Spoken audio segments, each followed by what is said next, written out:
Patrick Sauvant, je suis maître de conf en nutrition humaine et sciences des aliments et je suis responsable du département Feed and Food. La spécialisation s'appelle Aliments et Nutrition Santé. C'est une spécialisation du département Feed and Food. Ce département possède 3 formations de 3e année, une formation FAD plutôt orientée sur la zootechnie, une formation QRSE plutôt orientée sur la qualité. Et la spécialisation est également en partenariat avec une autre école d'ingénieurs du campus bordelais, l'ENSCBP. Le premier mot-clé, c'est le consommateur. Donc aujourd'hui, ce qui est important, c'est comprendre ses envies, ses attentes, ses besoins. Et c'est vrai qu'aujourd'hui, ils attendent de plus en plus une alimentation saine, donc en lien avec la santé, qui est le deuxième mot-clé de la spécialisation. Et tout ça dans un cadre réglementaire strict. Donc la connaissance de la réglementation et la connaissance du consommateur, ça pourrait être le troisième mot-clé de la spécialisation ANS.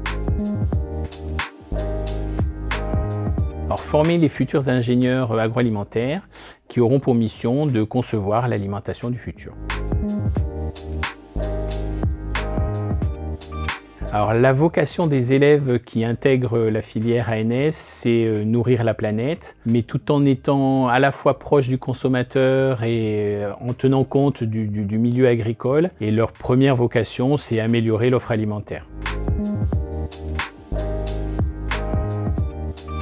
Le parcours d'ingénieur autour de la nutrition santé à Bordeaux commence en première année avec un module nutrition et santé de l'homme qui fait une trentaine d'heures et se poursuit en fin de première année avec un module optionnel sur la technologie alimentaire. Ensuite, en deuxième année, il y a une pré-spécialisation qui dure un semestre, qui est basée sur la qualité nutritionnelle, sensorielle et sanitaire des aliments. Et enfin, en troisième année, la spécialisation avec 3 principaux modules. Un module autour de la propriété technologique des ingrédients, un module sur le marketing et la communication alimentaire et un module sur innovation en nutrition humaine.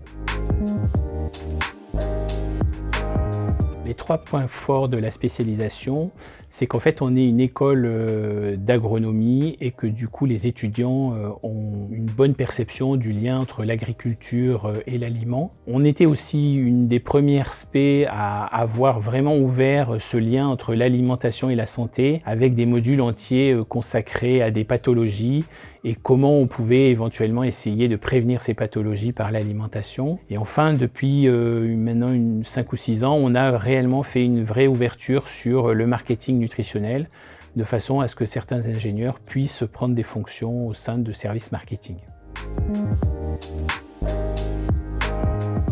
Alors certains choisissent d'intégrer des petites et moyennes entreprises pour avoir un aspect plus familial et puis pour toucher un peu à tous les postes, aussi bien la R&D que la qualité, que la prod, que la gestion de prod. Une grande partie intègre quand même des grands groupes alimentaires pour faire principalement des missions autour de la R&D ou du marketing nutritionnel. Une troisième partie intègre aussi les métiers du consulting dans des entreprises spécialisées en consulting R&D ou réglementaire ou marketing. Une petite partie des effectifs choisit aussi de s'orienter vers des carrières de chercheurs et intègre du coup des écoles doctorales pour y réaliser des thèses parce que la formation ingénieur-docteur est également beaucoup recherchée par les grands groupes agroalimentaires.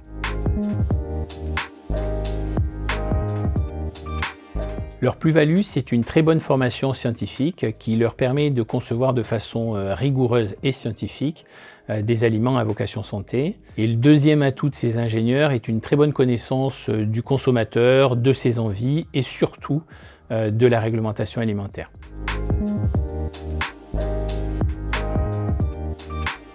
Je pense que c'est la pluridisciplinarité des enseignants du département. Le fait d'être en faible effectif fait que en fait, les étudiants peuvent poser toutes les questions qu'ils veulent à tous les membres du département. Et comme on n'a pas tous les mêmes attentes et les mêmes enjeux et qu'on n'est pas tous sur les mêmes thématiques, ça les aide beaucoup à réfléchir sur leur projet professionnel et leur projet de carrière.